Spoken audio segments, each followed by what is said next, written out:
Corona virus के संक्रमण से बचाव के लिए जैसा कि हम सबको पता है कि भारत सरकार, राज्य सरकार और उसके तहत जिला प्रशासन के द्वारा समय समय पे बहुत से हमारे मूवमेंट पे, घर से बाहर निकलने पे, हमारे वाहन संचालन पे या जो भी एक्टिविटीज़ है उन पे पाबंदियां लगाई गई थी। उनमें कुछ जो है वो जैसे स्पेशली रूरल एरिया में या कुछ जो सप्लाई चेन, एसेंशियल सर्विसेज, जो आवश्यक वस्तुएं और सेवाओं की आपूर्ति के लिए गुड्स से रिलेटेड, तो ये धीरे धीरे जो रिलैक्सेशन दिए जा रहे हैं उनसे हमारा जो मेन उद्देश्य है कि हमें डिस्टेंसिंग फॉलो करना, साथ ही वायरस संक्रमण से खुद को बचाना, फैमिली को बचाना, सारे लोगों को बचाना, वो भावना कहीं उससे समझौता नहीं हो जाए, इसके लिए राज्य सरकार के द्वारा 2 मई को गृह विभाग ग्रुप 5 के द्वारा एक नोटिफिकेशन जारी किया गया है, जिसमें बहुत सी एक्टिविटीज़ को जो है वो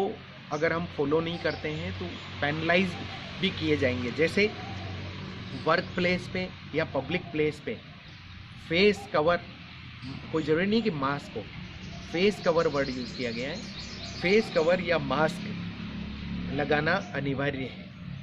शॉप पे भी जाते हैं तो भी लगाना अनिवार्य है। ऑफिस में जो कार्मिक आ रहे हैं काम के लिए या इंडस्ट्री में मजदूर आ रहे हैं, सबको इसको यूज करना होगा। अगर कोई व्यक्ति फेस कवर यूज़ नहीं करता है, वो भी प्रॉपरली नोज़ और माउथ को कवर करते हुए, तो उस पर एग्जीक्यूटिव मजिस्ट्रेट के द्वारा 200 रुपये का वन टाइम जो है वो फाइन किया जा सकता है। अगर कोई शॉपकीपर बिन ऐसे व्यक्ति को जो फेस कवर यूज़ किए हुए नहीं है और उसको कोई आइटम बेचता है तो उस पर 500 रुपये की पेनल्टी एग्जीक्यूटिव मजिस्ट्रेट कर सकते हैं। कोई व्यक्ति अगर पब्लिक प्लेस पे थूकता है या वो पान, टोबैको, गुटखा या अन्य नॉन टोबैको आइटम्स को वहाँ पे थूकता है, 200 रुपये जो है उस पर पेनल्टी लगेगी। कोई भी व्यक्ति अगर पब्लिक प्लेस पे लीकर जो है वो कंज्यूम करता हुआ पाया जाता है तो 500 रुपये की उस पर पेनल्टी होगी। कोई भी व्यक्ति अगर पान, गुटखा या टोबैको खाता हुआ पाया जाता है पब्लिक प्लेस पे तो 200 रुपये की पेनल्टी होगी। कोई भी शॉपकीपर जो कि लीकर जो है वो बेचता है और उस समय 5 से ज़्यादा व्यक्ति हैं और वो सोशल डिस्टेंसिंग को फॉलो नहीं करता है तो 500 रुपये की पेनल्टी होगी। कोई भी ऐसा व्यक्ति जो सोशल डिस्टेंसिंग को पब्लिक प्लेस में मेंटेन नहीं करता है, यानी 6 फीट से कम दूरी पे अगर वो संपर्क में आता है किसी व्यक्ति के, तो 100 रुपये की पेनल्टी उस पर होगी। कोई भी ऐसा व्यक्ति जो मैरिज रिलेटेड कोई फंक्शन करता है या गैदरिंग करता है बिना परमिशन के, और उसमें परमिशन लेनी होगी संबंधित एसडीएम से, अगर एसडीएम की परमिशन के बिना कोई इस तरह की गैदरिंग करता है तो उस पर 5000 रुपये की पेनल्टी जो है वो एग्जीक्यूटिव मजिस्ट्रेट करेगा। और अगर कोई भी मैरिज रिलेटेड कोई फंक्शन करता है और वहाँ 50 से ज़्यादा गेस्ट को बुला लेता है तो उस पर 10,000 रुपये की पेनल्टी जो है एग्जीक्यूटिव मजिस्ट्रेट के द्वारा की जाएगी। तो ये पेनल्टी का प्रोविज़न फर्स्ट टाइम किया गया है राजस्थान गवर्नमेंट के द्वारा। इसका मकसद है कि हम इन सारी जो आदतें हैं उनसे दूर रहें। सबसे बड़ी चीज़ कि जब भी पब्लिक प्लेस पे या वर्क प्लेस पे जाएं फेस कवर रखें, साथ ही कहीं पे हम थूकें नहीं, पान, गुटखा किसी भी सूरत में नहीं खाएं, ना ही हम थूकें, पब्लिक प्लेस में लीकर का इस्तेमाल नहीं करें, और जो अनुमत नहीं है उससे ज़्यादा हम गैदरिंग किसी भी आयोजन में किसी भी सूरत पे नहीं करें और कोई आयोजन बिना परमिशन के नहीं करें, अन्यथा पेनलाइज किया जाए। मई 2020 की गाइडलाइन जो कि पूर्व की 15 अप्रैल, 19 अप्रैल, 25 अप्रैल की गाइडलाइन के कंटिन्यूएशन में जारी की गई है, उसमें movement of people and transport के संबंध में भी बिल्कुल क्लैरिफिकेशन किया हुआ है। और ये क्योंकि रेड जोन, ऑरेंज जोन और ग्रीन जोन के रूप में डिस्ट्रिक्ट्स को बांटा गया है, तो उसी के अकॉर्डिंग जो है वो रेस्ट्रिक्शंस या रिलैक्सेशंस रहेंगे। जैसे कि पब्लिक ट्रांसपोर्ट, वो चाहे कोई भी जोन है जिसमें एयर ट्रांसपोर्ट जो है, पैसेंजर ट्रेन्स है, इंटर स्टेट मूवमेंट है, और ये सारे रेस्ट्रिक्टेड रहेंगे पूर्व की भांति। केवल इंटर स्टेट मूवमेंट जो है वो मिनिस्ट्री ऑफ होम अफेयर के द्वारा जो रिलैक्सेशंस होंगे, जैसे अभी प्रवासी व्यक्तियों के लिए इसी तरह से मज़दूरों के लिए, स्टूडेंट्स के लिए, पर्यटकों के लिए, तीर्थ यात्रियों के लिए जो समय समय पे छूट दी जाती है, उनके अलावा इंटर स्टेट मूवमेंट बिल्कुल भी अलाउ नहीं होगा। एक हमें ये ध्यान रखना है कि क्योंकि सीकर ज़िला ऑरेंज जोन में है, तो इंटर डिस्ट्रिक्ट और डिस्ट्रिक्ट के अंदर बसेज भी बिल्कुल भी नहीं चलेगी। अब रेड जोन के डिस्ट्रिक्ट और ऑरेंज जोन के डिस्ट्रिक्ट में ये अंतर किया गया है कि हमारा डिस्ट्रिक्ट क्योंकि ऑरेंज जोन में है, तो परमिटेड सर्विसेज के लिए cycle rickshaw, auto rickshaw, taxi, cab ये अलाउड की हुई है। लेकिन फॉर परमिटेड एक्टिविटीज़ ये हमें देखना होगा कि कौन सी एक्टिविटी के लिए व्यक्ति जा रहा है और उसी एरिया में, जिस एरिया में वो परमिटेड एक्टिविटी कर रहा है। ऐसा नहीं है कि परमिटेड एक्टिविटी सीकर में और वो व्हीकल को लेके नीम का थाना में या लक्ष्मणगढ़ में घूम रहा है, तो वो अनुमति नहीं होगा। तो cycle rickshaw, auto rickshaw, taxi, cab या पर्सनल व्हीकल जिसकी अनुमति दी गई है, चाहे वो 4 व्हीलर है या 2 व्हीलर है, उस पर रेस्ट्रिक्शंस रहेंगे। वो कैसे रहेंगे? 4 व्हीलर के ऊपर ड्राइवर प्लस 2 पर्सन्स भी जो बैक सीट पे बैठेंगे। टैक्सी या कैब उसमें भी ड्राइवर प्लस 2 पर्सन्स पीछे बैठेंगे। 2 व्हीलर्स में ओनली जो ड्राइव कर रहा है, और ऑटो या साइकिल रिक्शा में ड्राइवर प्लस 1 पैसेंजर। बट ये ध्यान रखना है कि ये व्हीकल्स अपने ज़िले के लिए ही अनुमत है, ज़िले के अंदर, और only for permitted activities under these guidelines. जो 2 मई की गाइडलाइंस है या 15 अप्रैल की गाइडलाइंस है, उनमें जो परमिटेड एक्टिविटी है उनके लिए ये व्हीकल्स होंगे। या इमरजेंसी में, चाहे मेडिकल में या कोई डेथ केस में या इमरजेंसी में जब पास लेते हैं। लेकिन इनमें हमेशा ध्यान रखना है कि जैसे टैक्सी, कैब जो है हमें इमरजेंसी सर्विस के लिए या परमिटेड सर्विस के लिए डिस्ट्रिक्ट में अलाउ है, लेकिन वो मान लो डिस्ट्रिक्ट को पार करके जाता है, जैसे फॉर एग्जांपल जयपुर में जाता है, जयपुर रेड जोन में, तो वहाँ आपको बॉर्डर पे रोक दिया जाएगा। तो ये सारी चीज़ें हमें ये ध्यान रखना होगा व्हीकल्स लेके निकलने से पूर्व कि क्या हम परमिटेड सर्विस के लिए जा रहे हैं, नंबर 2 क्या हम एसेंशियल सर्विसेज के लिए जा रहे हैं, और क्या हम कहीं डिस्ट्रिक्ट से बाहर जा रहे हैं, डिस्ट्रिक्ट से बाहर या स्टेट से बाहर जा रहे हैं। तो पहले ध्यान रख लें, स्टेट से बाहर जाने के लिए अब भी पास लेना होगा इंडिविजुअल व्हीकल के लिए। डिस्ट्रिक्ट से बाहर अगर कोई रेड जोन में जाते हैं तो बिना पास नहीं जा सकते। डिस्ट्रिक्ट के अंदर अगर वो, जैसे वो शॉप जो परमिटेड है, इंडस्ट्री जो परमिटेड है, कंस्ट्रक्शन एक्टिविटी जो परमिटेड है, या जैसे मीडिया या टेलीकम्युनिकेशन या कोई भी अपनी कमर्शियल एक्टिविटी जो उसको परमिट किया गया है, उसके लिए अगर वो व्हीकल लेके जाता है तो वो परमिटेड है। अदरवाइज उसको पास लेके ही निकलना होगा। और पब्लिक ट्रांसपोर्ट पूर्व की भांति पूरी तरह से बंद है ऑरेंज और रेड जोन। राजस्थान सरकार के द्वारा 2 मई 2020 को जो गाइडलाइंस जारी की गई है, वो एक तरह से जो मॉडिफाइड लॉकडाउन की गाइडलाइंस पूर्व में जारी हुई थी, चाहे वो 15 अप्रैल को, 19 अप्रैल को, 25 अप्रैल को, उसी की कड़ी में फर्दर जो है वो डायरेक्शंस इशू किए हुए हैं। हमें एक तो जोन्स का इसमें ध्यान रखना होगा, रेड जोन, ऑरेंज जोन और ग्रीन जोन के रूप में डिस्ट्रिक्ट्स को बांटा हुआ है।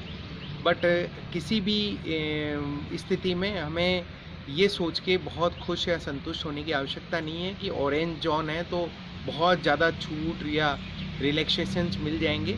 सीकर डिस्ट्रिक्ट के पर्सपेक्टिव में ही मैं बात करूँगा, जो भी रेस्ट्रिक्शंस या रिलैक्सेशंस हैं।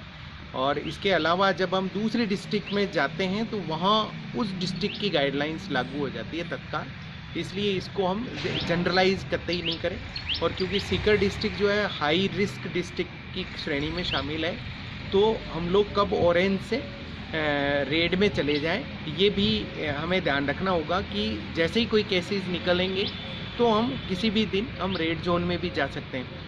और एक हमें ये भी नहीं सोचना चाहिए, जिस तरह से पिछले 1-2 दिन में जो है वो मैसेजेस आए हैं लोगों के या गाइडलाइंस के बारे में क्वेरी कर रहे हैं बहुत उत्साह के साथ, तो बहुत ज़्यादा अति उत्साही होके हमें ये नहीं सोचना है कि बहुत चीज़ें छूट मिल गई। मैं इसको छूट भी नहीं कहता हूँ, क्योंकि छूट तो होती ही नहीं है। ये लॉकडाउन ऐसा है जिसमें हमें डिस्टेंसिंग फॉलो करना है और घर में रहना है। मुझे तो ये लगता है कि जो रिलैक्सेशन दिया है, चाहे शॉप्स के मामले में, इंडस्ट्री में, वो भी छूट की बजाय वो एक ड्यूटी है उनकी कि हम जैसे ड्यूटी कर रहे हैं उसी तरह से वो एसेंशियल सर्विसेज को बनाए रखने के लिए एक ड्यूटी करते हैं। तो उसमें हमें ध्यान रखना होगा। सबसे पहले तो रेस्ट्रिक्शंस जो पहले से लगे हुए हैं, धारा 144 कंटिन्यू उसी तरह से लगी रहेगी, जिसमें 5 से ज़्यादा व्यक्ति जो है अनुमत नहीं होंगे। केवल 2 स्थितियां ऐसी होगी जब शादी की परमिशन लिए जाने पर 50 से कम व्यक्ति उसमें शामिल होंगे, यानी 50 से ज़्यादा व्यक्ति किसी भी सूरत में शामिल नहीं होंगे, या कोई डेथ होने पे अंतिम संस्कार में 20 से ज़्यादा व्यक्ति किसी भी सूरत में शामिल नहीं होंगे। बट एक जो इंडिविजुअल व्यक्तियों के ऊपर, मूवमेंट के ऊपर एक बहुत ही स्पष्ट रूप से एक प्रतिबंध लगाया गया है कि इवनिंग में 7 PM से सुबह 7 AM तक केवल इमरजेंसी के अलावा कोई भी व्यक्ति घर से बाहर नहीं निकलेगा। तो ये एक बहुत बड़ा प्रतिबंध है जिसका हमें ध्यान रखना होगा। इमरजेंसी के लिए निकलने के लिए उस अवधि में पास की ज़रूरत पड़ेगी। और इवन जो वर्क प्लेस होंगे, चाहे वो अनपरमिटेड शॉप हैं, परमिटेड ऑफिस हैं, परमिटेड फैक्ट्रीज़ हैं, इंडस्ट्रीज़ हैं, उनमें भी ये निर्देश दिए गए हैं कि 6 PM यानी इवनिंग में 6 PM से पहले वो क्लोज इस तरह से होंगी कि 7 बजते बजते जो भी व्यक्ति वहाँ काम कर रहे हैं वो अपने घर चले जाएं। इसी के साथ ही जो पहले से प्रोहिबिटेड की श्रेणी में, यानी जो प्रतिबंधित है, वो कंटिन्यू है। जैसे एयर फ्लाइट्स होगी, पैसेंजर ट्रेन्स होगी, इंटर स्टेट मूवमेंट हो गया बसेस का, मेट्रो, इंटर स्टेट मूवमेंट जो है वो व्यक्तियों का, वो केवल रेयर इमरजेंसी में जो पास के माध्यम से होता है वही अनुमत होगा। School, college, education, training, coaching institute, जितनी भी हॉस्पिटलिटी की जैसे होटल्स वगैरह के इंस्टीट्यूशंस जितने भी है, cinema hall, malls, gym, sports complex, swimming pool, park, theatre, bars, auditorium, assembly halls और सिमिलर जितने भी इस तरह की गैदरिंग के प्लेसेस होते हैं, social, political, sports, entertainment, academic, cultural, religious functions और जितनी भी ऐसी गैदरिंग्स होती है, रिलीजियस प्लेस जो है पहले की तरह पब्लिक के लिए क्लोज है। और जब कोई भी एरिया में कोई पॉजिटिव केस आने पे अगर कंटेनमेंट या कर्फ्यू एरिया बनता है तो फिर बिल्कुल मूवमेंट भी वहाँ ख़त्म हो जाएगा। किसी का भी परमिशन देके भी कोई मूवमेंट हो पाएगा, केवल एसेंशियल सर्विसेज और मेडिकल के लिए। एक कुछ इसमें स्टैंडर्ड रेस्ट्रिक्शंस आए हैं जिसमें ये हमें ध्यान रखना है, जैसे 65 साल से ऊपर की आयु के व्यक्ति या पर्सन्स विथ कोमॉर्बिडिटीज़, जिनके जैसे डायबिटीज़, हार्ट की प्रॉब्लम, टीबी की प्रॉब्लम, किडनी फेलियर, वो पहले से कोई बीमारियां हैं तो ऐसे व्यक्ति, और प्रेग्नेंट वुमेन्स, और साथ में 10 साल से छोटे बच्चे, ये निश्चित रूप से 10 जो है वो पूरी अवधि के लिए अपने घर के अंदर रहेंगे। साथ ही चाहे दुकान हो, इंडस्ट्री हो, वर्क प्लेस हो, ऑफिस हो, उसमें फेस कवर या मास्क जो है वो बिल्कुल अनिवार्य है। ये कतई नहीं समझे कि अभी मैं बिना मास्क, मैं मेरे घर पे बैठा हूँ इसलिए घर पे बिना मास्क या फेस कवर डिस्टेंस को फॉलो करते हुए कुछ देर के लिए रह सकते हैं। सार्वजनिक पब्लिक प्लेस पे या वर्क प्लेस के ऊपर अगर कोई व्यक्ति बिना मास्क पाया जाएगा तो अब उस पर पेनल्टी का भी प्रोविज़न है। और वर्क प्लेस पे सभी को 6 फीट की डिस्टेंस मेंटेन करनी होगी। इवन मैरिज या जो भी अंतिम संस्कार के आयोजन होंगे उनमें भी 6 फीट डिस्टेंस को फॉलो करना होगा। सार्वजनिक स्थान पे या कहीं पे भी थूकना बिल्कुल मना ही है। साथ ही एग्जीक्यूटिव मजिस्ट्रेट उस पर फाइन भी करेंगे। पान, गुटखा, तंबाकू की बिक्री किसी भी सूरत में नहीं होगी। इनका उपयोग कोई करते हुए पाया जाएगा तो उस पर एग्जीक्यूटिव मजिस्ट्रेट फाइन कर सकेंगे। लीकर शॉप्स जो है उस पर भी डिस्टेंसिंग फॉलो करनी होगी और वहाँ किसी भी सूरत में 5 से ज़्यादा व्यक्ति इकट्ठे नहीं हो सकते। और पब्लिक प्लेस पे अगर कोई लीकर कंजम्पशन करता है तो वो बिल्कुल दंडनीय अपराध होगा। इसी के साथ ही वर्क प्लेस के ऊपर जैसे फेस कवर, सैनिटाइजेशन या बिग मीटिंग्स को अवॉइड करना ये लागू रहेगा। सारे गवर्नमेंट एम्प्लॉय और वर्क प्लेस पे काम करने वालों को आरोग्य सेतु ऐप को डाउनलोड करना होगा। उनके दौरान एक इम्पॉर्टेंट कैटेगरी है कि परमिटेड क्या क्या है, क्योंकि जो एक्टिविटी परमिटेड है उन लोगों का मूवमेंट भी परमिटेड होगा और उन परमिटेड एक्टिविटीज़ के लिए व्हीकल का उपयोग भी परमिटेड होगा डिस्ट्रिक्ट के अंदर। तो जो परमिटेड कैटेगरी होंगी उसमें एक ये भी प्रोविज़न किया है कि इनको सेपरेट कोई परमिशन लेने की आवश्यकता नहीं होगी और ना ही इनके लिए पास वगैरह की बाध्यताएं होंगी। तो जो परमिटेड कैटेगरी है उसमें चाहे शॉप्स हो, प्रतिष्ठान हो, फैक्ट्री हो, सेवाएं हो या अन्य, उनके लिए सेपरेट परमिशन की आवश्यकता नहीं होगी। और इन परमिटेड सर्विसेज के लिए जो मूवमेंट के लिए व्यक्ति और उनका व्हीकल होगा उनको पास की बजाय उनको ये ध्यान रखना होगा कि 4 व्हीलर में ड्राइवर प्लस 2 पर्सन्स और 2 व्हीलर में ओनली जो ड्राइव कर रहा है वो ही रहेंगे। इसके साथ जो प्रिकॉशंस वर्क प्लेस के लेने वो सब इन पे लागू होंगे और डिस्ट्रिक्ट एडमिनिस्ट्रेशन और एग्जीक्यूटिव मजिस्ट्रेट संबंधित विभाग इनको समय समय पे चेक करेंगे और जब गाइडलाइंस कोई फॉलो नहीं करेगा तो उनको न केवल बंद करेंगे बल्कि उनको पेनलाइज भी करेंगे। अब इसमें सबसे इम्पोर्टेंट तो है कि मूवमेंट ऑफ एनी ट्रक और गुड्स कैरियर व्हीकल्स, जितने भी गुड्स के व्हीकल्स है या ट्रक हैं, चाहे खाली हो या भरा हो, कोई नहीं रोकेगा कहीं पे। तो ये बिल्कुल फ्री रखना है, उनके लिए पास की कोई ज़रूरत नहीं है। साथ ही जो परमिटेड एक्टिविटी जैसे पहले 15 अप्रैल, 19 अप्रैल, 25 अप्रैल की गाइडलाइन में थी, उसी के अकॉर्डिंग जैसे मेडिकल से रिलेटेड इनके हॉस्पिटल्स, मेडिकल के एस्टेब्लिशमेंट्स, जिसमें बाद में ऑप्टिकल शॉप्स को भी शामिल किया गया था, तो ये इसमें रहेंगे। साथ ही गवर्नमेंट ऑफिस, जिसमें एसेंशियल सर्विसेज वाले गवर्नमेंट ऑफिस जो पहले से कैटेगराइज है वो तो अपने फुल कैपेसिटी से चलेंगे। इसके अलावा जो अन्य जितने भी राजस्थान गवर्नमेंट के ऑफिस हैं वो जिला स्तरीय अधिकारी और उनका जो इमीडिएट सबॉर्डिनेट है प्लस 1/3 स्टाफ, और जो बाकी का स्टाफ है वो वर्क फ्रॉम होम रेगुलर चलेगा। गवर्नमेंट ऑफ इंडिया के जितने ऑफिस हैं वो 15 अप्रैल की गाइडलाइन के अनुसार चलेगा। अब सबसे इम्पोर्टेंट इसमें आती है कि शॉप्स में 15 अप्रैल, 19 अप्रैल और 25 अप्रैल की गाइडलाइन जो है वो कंटिन्यू लागू रहेगी। और उसी की कड़ी में ये कहा गया है कि जैसे पहले chemist, medical, grocery, provision shops, fruit, vegetables, milk, dairy, eggs, meat, chicken, fish, animal, cattle feed से related, agri related, spare parts के सेल, रिपेयर से संबंधित, और होम डिलीवरी फूड की शॉप्स, वर्कशॉप, जितने भी ट्रक रिपेयर वाले हैं जो हाईवे के ऊपर है, टायर या पंचर के रिपेयर वाले हाईवे के जो ढाबे हैं, ये सारी जो शॉप्स हैं वो पहले भी 15/4 में भी अनुमति की गई थी, वो कंटिन्यू रहेगी। उसके बाद एक संशोधन आया था 19 और 25 को, जिसमें ये कहा गया था कि ऐसी शॉप्स अर्बन एरिया में यानी म्यूनसिपल एरिया के अंदर जो नेबरहुड की शॉप्स मानी जाती है, यानी जिसको अपन कहते हैं कि रेजिडेंशियल जो गली होती है उसमें नुक्कड़ की शॉप्स जो कि अकेली शॉप होती है, उसके आसपास दूसरी शॉप नहीं होती है, ऐसी। साथ ही स्टैंड अलोन यानी एकल दुकान, उसके आसपास कोई भी दुकान नहीं होती है, और रेजिडेंशियल कॉम्प्लेक्स के अंदर कोई दुकान है। अब ऐसी कोई भी दुकान अगर बाज़ार या मार्केट कॉम्प्लेक्स में है तो बिल्कुल नहीं खुलेगी, यानी बाज़ार और मार्केट कॉम्प्लेक्स नहीं खुलेगा। उसमें केवल वही शॉप्स खुलेंगी जो आवश्यक वस्तुओं की सर्विसेज से संबंधित है। इसी के साथ ही पहले ये रिलैक्सेशन दिया गया था कि स्टूडेंट्स की जो बुक्स की शॉप्स हैं वो, उनमें भी ज़्यादातर को ये कोशिश करनी है कि वो होम डिलीवरी करें, जिसके लिए हम लोग भी उनका सहयोग कर रहे हैं। इलेक्ट्रिक फैंस की जो एक्सक्लूसिव शॉप्स हैं और प्रीपेड मोबाइल रिचार्ज के जो आउटलेट्स हैं, इसमें क्लियर रखें जो आउटलेट्स हैं।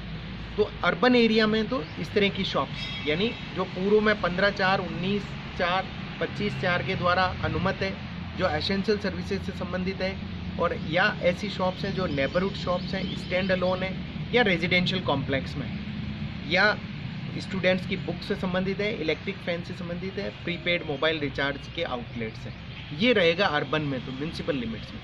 रूरल एरिया में ऑल शॉप्स जो शॉप्स एंड एस्टेब्लिशमेंट एक्ट में रजिस्टर्ड है और जो प्रोडक्ट के सेल परचेज से संबंधित है, यानी वो सर्विसेज से रिलेटेड नहीं होनी चाहिए, क्योंकि बहुत से जो ऐसे इंस्टीट्यूशन है जो शॉप्स और के रूप में रजिस्टर्ड होते हैं, जो भोजनालय, रेस्टोरेंट होते हैं, सैलून, पार्लर होते हैं, शॉपिंग कॉम्प्लेक्स होते हैं, बट वो नहीं खुलेंगे क्योंकि वो सर्विसेज में आते हैं। तो रेस्टोरेंट, भोजनालय, सैलून, पार्लर, शॉपिंग कॉम्प्लेक्स नहीं खुलेंगे। साथ ही नाई की दुकान, स्पा, सैलून, ये भी अभी अलाउ नहीं किए गए, ये क्लियर रखें। और ऐसी जो परमिटेड शॉप्स हैं उनमें मास्क अनिवार्य है, शॉपकीपर के लिए भी और जो व्यक्ति वहाँ सामान खरीदने के लिए आते हैं। और इसी तरह से शॉप पे एट ए टाइम 2 से ज़्यादा व्यक्ति अलाउड नहीं होंगे। सेम इसी तरह से इंडस्ट्री के लिए भी 15 अप्रैल और 19 अप्रैल, 25 अप्रैल की गाइडलाइन जो है उसके अनुसार बहुत से जो है वो रिलैक्सेशन किए गए थे। उसमें बिल्कुल क्लियर रहें कि इंडस्ट्री में जब अर्बन की बात आती है, यानी म्यूनसिपल लिमिट्स की बात आती है, तो उसमें जो एक तो एसेंशियल प्रोडक्ट्स की जो इंडस्ट्रीज हैं, जैसे drugs, medical, food, oil mills, rice mills, आटा, दाल, चक्की, कंटिन्यूस प्रोसेस वाली हैं, या सप्लाई चेन को मेंटेन करने वाली इंडस्ट्री है, mining, chemicals, farm machinery, fertiliser, pesticide, seeds, poultry, cattle feed या पैकेजिंग से संबंधित है, या ऐसी सारी जो यूनिट्स जो इंडस्ट्रियल एरिया में, चाहे वो रिको का हो या प्राइवेट हो, उसके अंदर, लेकिन उसकी सारी वो गाइडलाइंस हमें फॉलो करनी होगी, डिस्टेंसिंग की, सैनिटाइजेशन की, लेबर को बाहर से नहीं लानी है, वन टाइम बाहर लानी है, और इसी तरह की अन्य जो इंडस्ट्री पैकेजिंग और सप्लाई चेन रिलेटेड से संबंधित है। तो ये तो होगी अर्बन एरिया में। और रूरल एरिया में ऑल इंडस्ट्रीज़, उसमें बिल्कुल कोई कैटेगरी नहीं है। रूरल एरिया में जितनी भी इंडस्ट्रीज़ है जो म्यूनसिपल एरिया से बाहर की हैं वो सारी अलाउड होंगी, बट उनको गाइडलाइंस फॉलो कर रहे हैं कि नहीं, ये संबंधित डिपार्टमेंट भी चेक करते रहेंगे, एग्जीक्यूटिव मजिस्ट्रेट भी चेक करते रहेंगे। ऐसे रूरल एरिया की जो जितनी भी इंडस्ट्रीज़ है उसमें लेबर को रहने भोजन करने की फैसिलिटी विद डिस्टेंसिंग, उनकी शिफ्ट वगैरह, जो भी लंच ब्रेक्स रखने हैं, वो नॉर्म्स जो पहले के हैं उसको एग्जैक्टली फॉलो करना है। साथ ही जो कंस्ट्रक्शन एक्टिविटीज़ है उसके बारे में भी क्वेरीज आती है, उसमें ये क्लियर किया गया है कि अर्बन एरिया में पहले की तरह जो 15 अप्रैल 2020 की गाइडलाइन है, जिसमें ये कहा गया कि एक तो जो भी मेडिकल इंफ्रास्ट्रक्चर से रिलेटेड अगर अर्बन एरिया में कोई काम हो रहे हैं वो कंटिन्यू हो रहेंगे। सेकंड, अर्बन एरिया में ऐसी कंस्ट्रक्शन साइट्स जहां ऑन साइट लेबरर्स उपलब्ध हैं, यानी कि बाहर से कोई लेबरर नहीं आते, ऑन साइट उपलब्ध है, उन पे जो है वो ये परमिट किया जाएगा कंस्ट्रक्शन एक्टिविटीज़ में। बट रूरल एरिया में पहले कुछ कैटेगरीज में दी थी, जैसे मनरेगा में, इरिगेशंस में, एनर्जी में, और जो भी मेडिकल इंफ्रास्ट्रक्चर है। बट अब रूरल एरिया में जितनी भी कंस्ट्रक्शन एक्टिविटीज़ हैं वो अलाउ कर दी गई, यानी जैसे इंडस्ट्रीज़ रूरल में पूरी अलाउड है, उसी तरह से कंस्ट्रक्शन एक्टिविटीज़ भी यानी नगर निकायों से बाहर के एरिया में रूरल में अलाउड रहेंगी। अगर इंटर डिस्ट्रिक्ट कोई ट्रांसपोर्टेशन करना है लेबर का कंस्ट्रक्शन के लिए, तो उसमें जो वर्क साइट है उस ज़िले के डिस्ट्रिक्ट मजिस्ट्रेट को आवेदन किया जाकर उसके लिए स्पेशल परमिशन के आधार पे दूसरे ज़िले से भी लेबर को लाया जा सकेगा। एक जैसे गवर्नमेंट ऑफिसेज के लिए पूर्व में था कि एसेंशियल सर्विसेज वाले अलाउड रहेंगे, अन्य दफ्तर जो है वो 1/3 स्टाफ के साथ चलेंगे। अब प्राइवेट ऑफिसेज के लिए भी ये किया गया है कि प्राइवेट ऑफिस भी अपनी 1/3 स्ट्रेंथ के साथ चलेंगे, बट ये ध्यान रखना है कि प्राइवेट वो ऑफिस की कैटेगरी में आता है। इसके अलावा जितने भी डायरेक्शंस हैं, चाहे वो सर्विसेज के बारे में, home delivery, e commerce, courier services, जो एसेंशियल गुड्स के लिए कर रहे हैं, home delivery, e commerce, courier services for essential goods और सर्विसेज, ये ध्यान रखना है। इनके लिए पहले की तरह वो परमिटेड रहेगा। इसी तरह से utility services, electrician, plumber, IT repair, carpenter, laundry, ये पहले की तरह परमिटेड रहेंगे। प्राइवेट सिक्योरिटीज़, इसी तरह से कमर्शियल एक्टिविटीज़ जिसमें बैंक, इंश्योरेंस, एटीएम्स, बाद में उसमें कोऑपरेटिव के इंस्टीट्यूट भी शामिल कर दिए गए। मीडिया पहले की तरह परमिटेड रहेगा। आईटी, टेलीकम्युनिकेशन सर्विसेज वाले पहले से परमिटेड हैं, उसी तरह रहेंगे। पेट्रोल पंप, एलपीजी, इन और इसी तरह से ऑफिस और गोडाउन जो ट्रांसपोर्टेशन सर्विसेज के लिए हैं वो पहले की तरह रहेंगे। पावर जनरेशन के इंस्टीट्यूट्स, वेयर हाउस, गोडाउंस, इसी तरह से एग्रीकल्चर, हॉर्टिकल्चर और इनकी एलाइड एक्टिविटीज़ वो पहले की तरह पूरी परमिटेड है। सोशल सेक्टर्स जिसमें ये हॉस्टल्स होते हैं, अनाथ आश्रम होते हैं, वृद्धाश्रम, या जो भी हमारे दिव्यांग हैं या जो मानसिक रूप से विमंदित व्यक्ति हैं, उनके लिए जितने भी सोशल सेक्टर के ऑर्गेनाइजेशन है वो या इंस्टीट्यूट है वो ऑलरेडी परमिटेड है। माइनिंग एक्टिविटीज़ वो ऑलरेडी परमिटेड है।